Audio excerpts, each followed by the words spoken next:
L'AMP, Donc l'assistance médicale à la procréation peut permettre à un couple hétérosexuel ou à un couple formé de deux femmes ou à une femme non mariée d'avoir un enfant.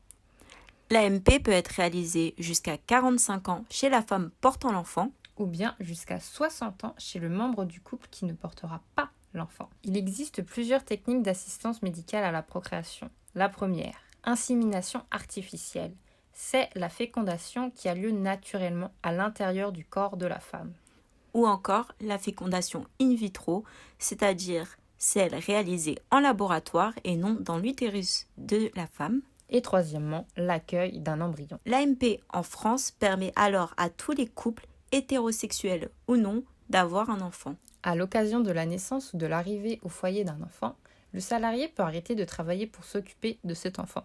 La durée du congé varie alors en fonction du nombre d'enfants nés ou adoptés pendant ce temps. Pour bénéficier de ce congé, le salarié devra avoir travaillé au moins 1 an dans son entreprise, en sachant que la durée maximum de ce congé est d'1 an. Il existe d'ailleurs 2 modalités de congé parental. Le premier, c'est le congé total, durant lequel le contrat de travail est suspendu. Le deuxième, c'est le travail à temps partiel, où la durée travaillée doit être d'au moins 16 heures par semaine. La loi ne prévoit pas le maintien de la rémunération pendant le congé parental, cependant des aides peuvent être fournies par l'État.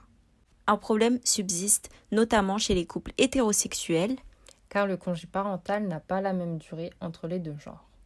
Effectivement, il y est de 4 jours obligatoires pour les papas avec seulement 21 jours de plus proposés après.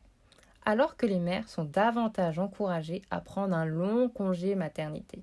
Cela accentue le déséquilibre du partage des tâches domestiques. mais tu savais que dans d'autres pays comme l'Islande, le temps de congé parental et la rémunération de celui-ci est à niveau égal.